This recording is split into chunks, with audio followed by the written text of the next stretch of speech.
Good morning, class 8th. Good morning and welcome to you, all of you, in your English class. This is your book English Reader special series for class 8th. पिछले sessions में हमने making of a missile man complete की थी, जिसमें doctor APJ Abdul Kalam के बारे में हमने पढ़ा था। अब एक नए चैप्टर की शुरुआत करेंगे जो कि आपका लेसन नंबर 3 है और इसका नाम है the false flight. The false flight. अब ये फॉल्स फ्लाइट क्या होती है भाई? झूठी उड़ान हो सकती है क्या? झूठी उड़ान या द फॉल्स फ्लाइट उसे कहते हैं जब बगैर पंखों के इंसान उड़ान भरने की सोचे, वो फॉल्स फ्लाइट होती है। जैसे बगैर पंखों के उड़ना संभव नहीं होता, वैसे ही बगैर किसी प्लानिंग के, बगैर किसी तैयारी के कोई भी कार्य नहीं किया जा सकता। लेकिन कुछ लोग ऐसे होते हैं जो सिर्फ दिन में सपने देखते रहते हैं कि ऐसा हो जाएगा, वैसा हो जाएगा, और इसी को ऐसे जो दिन में सपने देखने वालों को हवाई किले बनाना कहते हैं, राइट? तो यहां पर दो क्वेश्चंस आपसे पूछे हुए हैं कि have you ever heard of a day dreamer? Day dreamer यानी जो दिन में, सपने तो रात को सोते हुए देखे जाते हैं ना। कोई इंसान खुली आंखों से दिन में सपने देखने लगे और सपने कभी सच नहीं होते, ये भी आप जानते हैं। तो ऐसे इंसान को डे ड्रीमर कहते हैं। जो कुछ लोग आपको मिलेंगे जो बगैर मेहनत के सब कुछ पा लेना चाहते हैं, हमेशा उनके दिमाग में बस यही फितूर चलता रहता है, तो ऐसे लोगों को डे ड्रीमर कहा जाता है। तो क्या आप ऐसे किसी को जानते हैं? दूसरा आपसे पूछा है कि have you heard the story of Sheikh Chilli? क्या आपने कभी शेख चिल्ली का नाम सुना है? शेख चिल्ली एक बहुत मज़ेदार कैरेक्टर हैं जो अक्सर कहानियों में इन्हें हमने सुना है और बड़े मज़ेदार किस्से होते हैं, कॉमेडीज़ होती हैं। और ये जो स्टोरी आपके सामने आ रही है द फॉल्स फ्लाइट, ये भी शेख चिल्ली की एक ऐसी ही कहानी है जिसमें आपको बहुत मज़ा आएगा, हंसी मजाक से भरी हुई। तो चलिए इसकी शुरुआत करते हैं। Let's start. Sheikh Chilli and his wife lived in a village. One day Sheikh Chilli said to his wife, when I get some money I will buy a cow.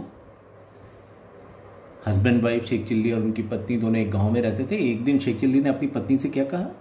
उन्होंने कहा कि अगर मेरे पास कुछ पैसा आ जाए तो मैं एक गाय खरीद लूं। अगर मेरे पास पैसा आ जाएगा तो मैं एक गाय खरीद लूंगा।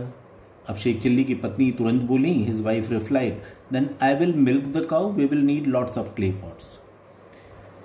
उसने कहा कि भाई गाय आ जाएगी तो मैं उससे दूध निकाला करूंगी, और दूध रखने के लिए तो हमें बहुत सारे मिट्टी के बर्तनों की ज़रूरत पड़ेगी। ये वो ज़माना था जब मेटल के बर्तन इस्तेमाल नहीं होते थे, मिट्टी के बर्तनों में ही खाना बनता था, मिट्टी के बर्तनों में ही दूध उबलता था। तो उनकी पत्नी ने कहा कि भाई अगर गाय आ गई तो मैं दूध निकालूंगी, दूध रखने के लिए हमारे पास बर्तन नहीं है, हमें और भी बर्तनों की ज़रूरत पड़ेगी। शेख चिल्ली ने कहा, yes I will have to go to buy some. Sheikh Chilli ने कहा कि हाँ यार, बाजार जाना पड़ेगा मुझे और बर्तन खरीद के लाने पड़ेंगे। यहाँ पर अभी तक आप देखिए कि शेख चिल्ली के पास पैसे नहीं हैं, इसलिए गाय खरीदी नहीं जा सकती। गाय नहीं खरीदी जा सकती तो गाय से दूध निकालना संभव नहीं है, और गाय से जब दूध ही नहीं मिलेगा तो बर्तनों की ज़रूरत ही नहीं है अभी। लेकिन शेख चिल्ली ने कहा कि हाँ भाई, मैं बाजार जाता हूँ और बर्तन ले आता हूँ। Next day her wife went to market and bought some pots. अब शेख चिल्ली तो क्या जाते, दूसरे दिन की पत्नी ही गई बाजार और वहां से कुछ मिट्टी के बर्तन खरीद लाएंगे दूध के लिए। Sheikh Chilli asked her, what did you buy? Sheikh Chilli ने उनसे पूछा कि तुम क्या खरीद लाई है? I bought 5 pots, 1 for milk, 1 for butter milk, 1 for butter and 1 for ghee. What is the 5th one for? That is for carrying some milk to my mother, said his wife. अब वो बर्तन खरीद लाई मिट्टी के। शेख चिल्ली ने उनसे पूछा कि ये क्या ले आई तू? उन्होंने कहा कि भाई बर्तन लाने थे, मैं ले आई हूं। तो उन्होंने पूछा कि भाई इतने सारे बर्तन, तो उन्होंने कहा 5 बर्तन ले आई हूँ। तो बोले 5 किस लिए? तो उन्होंने कहा एक बर्तन जो है वो तो दूध के लिए, दूसरा बर्तन बटर मिल्क यानी छाछ के लिए, तीसरा जो है इसमें हम मक्खन रखेंगे, और एक जो चौथा है इसमें हम घी रखा करेंगे। उन्होंने, उनकी पत्नी ने समझाया कि भाई 5 पॉट्स हैं, उसमें से 4 पॉट्स का इस्तेमाल कैसे किया जाएगा, एक में दूध रखेंगे, एक में छाछ रखेंगे, एक में जो मक्खन निकलेगा उसे रखा करेंगे, और एक में मक्खन से हम घी निकालेंगे, उसको घी को रखेंगे। तो शेख चिल्ली ने पूछा what is the 5th one for, ये 5वां बर्तन जो है ये किस लिए? That is for carrying some milk to my mother said his wife. तो उनकी पत्नी ने कहा कि भाई 5वां बर्तन जो है ये कभी कभार मेरी माँ को दूध दे आना तुम, तो मेरी माँ को देने के लिए काहे में ले जाएंगे वो दूध, तो उसके लिए भी एक बर्तन की जरूरत पड़ेगी, इसलिए मैंने 5वां बर्तन भी ले आया। अब शेख चिल्ली ने कहा कि what, carry milk to your mother, how long have you been doing that, have you got my permission, shouted Sheikh Chilli. Sheikh Chilli का आप देखिए, बोला कि तुम्हारी मां के लिए दूध, तुम ये कब से भिजवा रही हो ये दूध, कभी तुमने क्या मेरे से इसकी परमिशन ली है? अब आपको हंसी आएगी कि देखिए दोनों पति पत्नी में झगड़ा हो रहा है, न गाय है, न दूध है, न गाय खरीदने के लिए पैसे हैं, बर्तन आ चुके हैं मिट्टी के, और यहाँ पर झगड़ा चल रहा है कि उस 5वें बर्तन में तुम जो अपनी माँ को दूध भिजवाती हो, अभी तक दूध भी नहीं हुआ है, ये कह रहा है कि तुम कब से भिजवा रही हो अपनी माँ को ये दूध, और इसके लिए तुमने मुझसे कभी परमिशन भी नहीं ली, shouted Sheikh Chilli. His wife retorted, गुस्से में उसकी वाइफ ने भी जवाब दिया, there is no need for your permission. Sheikh Chilli's face turn red and he grabbed the pots one by one and smash them all against the wall. अब इसकी पत्नी को भी गुस्सा आ गया। उन्होंने कहा कि मुझे ये तुम्हारी परमिशन वगैरह की जरूरत नहीं है इस काम के लिए। शेख चिल्ली को अब बड़ा गुस्सा आया कि पत्नी ने ऐसा जवाब दे दिया। उसने उठाकर एक एक बर्तन उठाए और दीवार पर दे मारे। 5 बर्तन थे, वो 5 बर्तन दीवार से जब मिट्टी के टकराएंगे तो क्या होगा, फूट जाएंगे, right. The wife retorted, I am the one who takes care of the cows and milk it, I will do what I wish with extra milk. पत्नी ने का अभी भी दोनों की लड़ाई चल रही थी, बर्तन फूट चुके थे। पत्नी ने कहा कि मैं दिन भर गाय की सेवा करूं, मैं उनसे दूध निकालूं, मैं सारी काम करूं, और उसके बाद तुम्हारी परमिशन चाहिए मुझे कुछ भी काम करने के लिए, मेरा जो मन करेगा मैं वो करूंगी। You fool, I work and sweat all day and buy cow and you give away the valuable milk to your mother.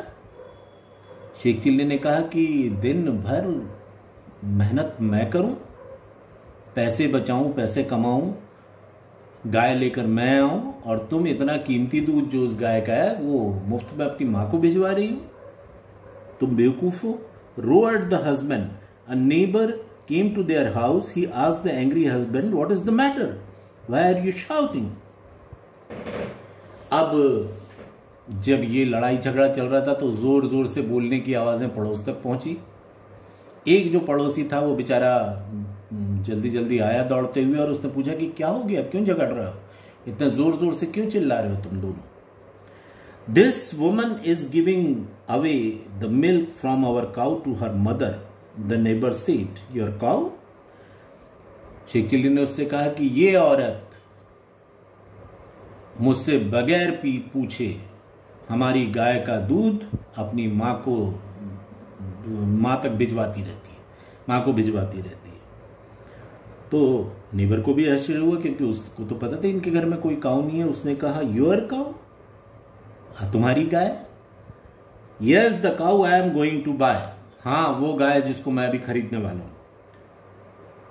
Yes the cow I am going to buy when I have enough money, जब मेरे पास पैसे हो जाएंगे और तब जब मैं जो गाय खरीदूंगा उसके बारे में बात कर रहा हूं। Oh that one, you don't have a cow yet do you, said the neighbour. तो नेबर ने कहा कि अच्छा अच्छा, वो गाय जो अभी तक खरीदी नहीं गई है, जिसको खरीदने के लिए तुम्हारे पास पैसे भी नहीं है, उसी की गाय के बारे में बात कर रहे हो तुम, है ना? तो शेख चिल्ली ने कहा यस, हाँ। The man said just wait, थोड़ा सा इंतजार करो, just wait, I am going to get one. Oh really? Now I know what is happening to my wheat and corn, said the neighbor, picking up a stick and thrashing his neighbor. उनका जो पड़ोसी था वो बड़ा समझदार था, उसने कहा अच्छा अच्छा अच्छा अच्छा, जरा रुको तुम, मैं तुम्हें अभी बताता हूँ। आज मेरे समझ में आया है कि मेरे खेतों में जो धान, गेहूं की और मक्के की फसल लगी हुई है, उसका ये हाल जो हो रहा है ये क्यों हो रहा है। और उसने वहां एक लकड़ी पड़ी हुई थी, वो उठाई और शेख चिल्ली पर बरसाने लगा वो लकड़ी। Stop stop, why are you beating me? Sheikh Chilli हड़बड़ा गया, एकदम से बोला कि ये क्या कर रहे हो तुम, क्यों मार रहे हो मुझे? Your cow, it has been eating all wheat and corn in my courtyard and you are letting it. उसने कहा कि तुम्हारी गाय रोजाना मेरे खेतों में घुसकर मेरा गेहूं और मेरा मक्के की फसल बर्बाद करती है और तुम कुछ ध्यान नहीं देते। What wheat, what corn, I am going to sow, what wheat, what corn, I am going to sow, I have been planting it for months and your cow has been eating all the wheat and corn. Sheikh Chilli and his wife suddenly realised the truth and they had a hearty laugh. तो शेख चिल्ली ने बोला कि भाई कौन सा गेहूं, कौन सा मक्का, तुम्हारे खेतों में तो मैंने देखा ही नहीं है। बोले वही जो मैं सोच रहा हूं बोने के लिए, जो गेहूं और जो मक्का मैं बोने वाला हूं, अभी तक बोया भी नहीं है, उसकी फसल भी तैयार हो गई है मेरी, और तुम्हारी गाय जो तुमने अभी तक खरीदी नहीं है वो मेरे खेतों में घुस आती है और मेरे गेहूं और मक्के की फसल बर्बाद करती रहती है। इसीलिए तुमको तो बहुत तुम्हारी पिटाई होना चाहिए। और उसने दनादन लकड़ी से पिटाई शुरू की उसकी, शेख चिल्ली की। अब शेख चिल्ली की समझ में आया कि ये क्या हुआ। तो उसकी वाइफ और वो दोनों खिलखिलाकर हंसने लगे मार खाने के बाद भी। तो ऐसा होता है, कुछ चीजें बेसिर पैर की जो होती हैं, जिसका कोई बेस नहीं होता, कुछ नहीं होता, राइट। तो ये आई होप कि आप लोगों को मजा आया होगा इस लेसन में। छोटा सा लेसन है मगर मुझे बड़ा अच्छा लगता है ये, और बहुत सही और सटीक जवाब दिया उनके पड़ोसी ने, शेख चिल्ली और उसकी पत्नी को। उनके दिमाग से गाय का और दूध का पूरा भूत ही उतर गया होगा। ओके फाइन, चलिए देखिए अब नीचे इसमें जो कुछ वर्ड्स आए हैं उनके मीनिंग्स दिए हुए हैं। जैसे ग्रैब, ग्रैब का मतलब होता है टू होल्ड समबडी और समथिंग विद हैंड्स फर्मली। और सीज, किसी चीज को मजबूती से पकड़ने को बोलते हैं grab, right. He grabbed the stick, उसने लकड़ी को मजबूती से पकड़ लिया, उसे कहते हैं ग्रैब। दूसरा है smash, to break something into pieces. इसका मतलब दिया, मतलब किसी चीज के टुकड़े टुकड़े कर देना, स्मैश करना, चकनाचूर कर देना जिसे हम कहते हैं, उसे अंग्रेजी में कहते हैं स्मैश। तीसरा है retort, a quick angry reply, पलटकर तुरंत गुस्से से जवाब देने को रिटॉर्ट कहते हैं। कि किसी ने किसी से कोई बात कही और उसने तुरंत गुस्से में पलटकर उसे जवाब दे दिया, उसे रिटॉर्ट कहते हैं। Roar, to make a very loud sound, to shout loudly. Roar करना आप जानते हैं, है ना, एनिमल्स के इसमें भी उनके साउंड में आपने पढ़ा है कि लायंस रोअर्स। तो ये जो होता है रोअर यहाँ पे, कि तेज आवाज जो होती है उसको भी रोअरिंग कहते हैं या रोअर करना कहते हैं। तो टू शाउट लाउडली, बहुत जोरों से चिल्लाने को भी रोअरिंग कहते हैं। और थ्रैशिंग, थ्रैश करना मतलब हिटिंग समबडी वेरी हार्ड। किसी को बहुत जोर जोर से मारना, इसको थ्रैशिंग कहते हैं। यहाँ पर थ्रैशिंग आया है वर्ड, जब आपने देखा है कि ये आप देख रहे हैं कि the neighbour picking up stick and threshing is neighbour, कि शेख चिल्ली के जो पड़ोसी थे उन्होंने लकड़ी उठाई और इनकी पिटाई शुरू कर दी, उसे थ्रेशिंग कहा हुआ है, राइट। तो ये जो 4-5 वर्ड्स हैं, उसमें से हो सकता है कुछ आपको पहले से पता हो, अगर नहीं पता तो इसे आपको याद कर लेना चाहिए, क्योंकि ये बहुत कॉमन शब्द हैं, अक्सर पूछे जाते हैं। और एक्सरसाइज देखिए, रीड एंड लर्न, यहाँ पे कुछ वर्ड्स दिए हुए हैं, इन्हें हमें समझना है कि क्या है और इन्हें प्रोनाउंस कैसे करते हैं, ये देखेंगे। जैसे क्ले, क्ले, क्ले कहते हैं मिट्टी को, चिकनी मिट्टी को क्ले कहते हैं, और इसीलिए ऐसी चिकनी मिट्टी से जो कुम्हार वगैरह बनाते हैं उन्हें क्ले कहा जाता है। और इनसे जब कोई चीज़, कोई बर्तन बनाए जाते हैं तो वो क्ले पॉट कहलाते हैं, या अर्दन पॉट भी कहते हैं उन्हें। दूसरा है स्मैश्ड, अभी आपने पढ़ा कि किसी चीज़ को टुकड़े टुकड़े कर देना, चकनाचूर कर देना, उसके लिए वर्ड है स्मैश। फिर है अगला वर्ड हार्टी, हार्टी का मतलब होता है दिल, हार्ट से बना हुआ, हार्टी दिल खोल के, जैसे हार्टी लाफ अगर कहते हैं आप, तो दिल खोल कर हंसना, खुलकर हंसना। फिर है रिटॉर्ट, आपने अभी पढ़ा है रिटॉर्ट, कि तुरंत पलटकर गुस्से में जवाब देने को रिटॉर्ट कहते हैं। इसके बाद रोअर, ये भी यहाँ पर आया है रोअर, कि बहुत तेज आवाज़, उसको रोअरिंग कहते हैं। थ्रैशिंग भी यहाँ पर आपने पढ़ा हुआ है, थ्रैशिंग लास्ट में देखिए, किसी को बहुत ज़ोर ज़ोर से मारना, उसको थ्रैश करना कहते हैं। इसके बाद यहाँ है ग्रैब, ग्रैब भी आपने पढ़ा है, किसी चीज़ को मजबूती से थामना, इसको ग्रैब कहते हैं। SOW, सो, सो का मतलब होता है, जब आप सोइंग कहलाती है, कि जब आप ज़मीन पे बीज वगैरह लगाते हैं तो उस बीज लगाने को सोइंग कहते हैं। बोना, जिसे हम हिंदी में कहें तो बीज बोए जाते हैं ना, तो उसके लिए वर्ड है अंग्रेजी में SOW, सो। इसके बाद है बटर मिल्क, बटर मिल्क छाछ को कहते हैं। इसमें बटर मिल्क मतलब समझ लीजिए कि जो मक्खन निकाल लेने के बाद दही जो होता है, मलाईदार दही, उसको बिलोकर जब मक्खन निकाल लिया जाता है तो जो सफ़ेद दूध जैसा पानी बच जाता है उसमें, उसे बटर मिल्क कहते हैं। छाछ हम जिसे कहते हैं। नेबर, नेबर का मतलब होता है जो आपके पड़ोस में रहता है वो आपका नेबर है, उसे नेबर कहते हैं। अगला है कोर्टयार्ड, कोर्टयार्ड का मतलब होता है आंगन, घर के आसपास जो जगह घेर कर हम एक अपना एरिया बना लेते हैं उसे कोर्टयार्ड कहते हैं। वैल्यूएबल, वैल्यू से बना है, वैल्यूएबल का मतलब कीमती, है ना। तो अभी आपने देखा ये 12 वर्ड्स हैं जिसमें जिसके मैंने आपको अर्थ बताया, इनकी स्पेलिंग्स आपके सामने हैं, और आई होप कि समझ में भी आए होंगे आपके।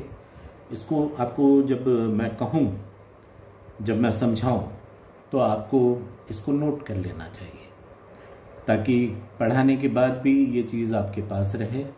आप चाहें तो पेंसिल से इसके सामने लिख सकते हैं जो भी मैं इसके अर्थ बताऊं, या आप अपनी कॉपी एक बना सकते हैं जो क्वेश्चन आंसर वगैरह की कॉपी है, उसी में लेसन का नाम डालकर उसमें जो भी वर्ड्स आपको नए पता चलते हैं उन वर्ड्स के मीनिंग्स लिख लीजिए उसमें। अब यहाँ पर अगले एक्सरसाइज में हम आ रहे हैं। 3 words in each group have almost the same meaning, but one of them is different. Point out the different one. यहाँ पे 5 आप देख रहे हैं कि ये रोज हैं और ये 4 कॉलम्स हैं। तो जैसे फर्स्ट वन ले हम, इसमें ये जो 4 शब्द दिए हुए हैं उसमें से 3 जो हैं इनके अर्थ मिलते जुलते हैं, एक है जो अलग है, उसको हमें छांट कर अलग करना है। अब देखिए, पहला है एंगर, आप सभी जानते हैं गुस्सा। बिटरनेस, कड़वापन। फ्यूरी, फ्यूरी का मतलब भी बहुत तेज गुस्सा होता है और रैथ का मतलब भी गुस्सा होता है। तो इसमें जो कड़वाहट है, ये बिटरनेस, ये एक अलग शब्द है, तो इसीलिए मैंने इसके नीचे अंडरलाइन किया। बाकी एंगर, फ्यूरी और रैथ, यहाँ पे इसको W साइलेंट होता है, WRATH इसको प्रोनाउंसिएशन होता है रैथ। तो एंगर, फ्यूरी और रैथ, इनके तीनों के मीनिंग्स मिलते जुलते हैं, जबकि बिटरनेस का अलग है, तो बिटरनेस छट गया। दूसरा है annoyed, gloomy, sad, sorrowful. Annoyed का मतलब होता है नाराज, एनॉयड मतलब नाराज, जबकि ग्लूमी, सैड और सोरोफुल का मतलब होता है सैड, दुखी। तो नाराज और दुखी अलग चीजें हैं। ये ग्लूमी, सैड, सोरोफुल, ये तीनों के अर्थ मिलते जुलते हैं। सैड से मीनिंग है इसका, एनॉयड इसीलिए अलग कर लिया गया। यहां पर है एमिएबल, कॉर्टियस, लीनियंट, पोलाइट। कॉर्टियस जो बहुत सभ्यता से, कर्टसी से बना हुआ है ये शब्द, लीनियंट और पोलाइट ये सारे के सारे तीनों शब्द एक जैसे हैं। एमिएबल थोड़ा अलग होता है ये, तो इसलिए हम इसे अलग कर देंगे। यहां पे डिस्पाइज, डिसडेन, स्कोल्ड और स्कॉर्न, ये तीन जो एक्सप्रेशन है, डिस्पाइज, डिसडेन, स्कॉर्न, राइट, ये घृणा से जुड़े हुए शब्द हैं। और स्कोल्ड का मतलब होता है डांटना, गालियां देना, उसको स्कोल्डिंग कहते हैं, तो ये अलग हो गया। Anxiety, distress, worry, anxiety, distress and worry, ये तीनों मेंटल स्टेट्स हैं जिसमें चिंता, ये तमाम। और पेन का मतलब आप समझते हैं दर्द, तो ये पेन इनसे थोड़ा सा हटकर है, तो इस वजह से हमने इसे अलग कर लिया। इसमें एक और मैं आपको ये एक्सरसाइज कराऊंगा आज के पीरियड में, इसके बाद फिर हम अगले पीरियड में ये क्वेश्चन आंसर्स वगैरह करेंगे। Here are some words showing reactions. Write plus for a positive reaction and minus for a negative reaction.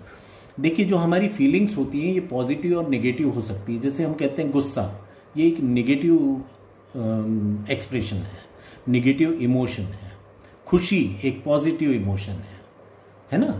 तो ऐसे आपको पॉजिटिव और नेगेटिव इमोशंस देखने हैं। जो पॉजिटिव होंगे उनके आगे हम प्लस लगाएंगे, जो नेगेटिव है उसके आगे माइनस लगाएंगे।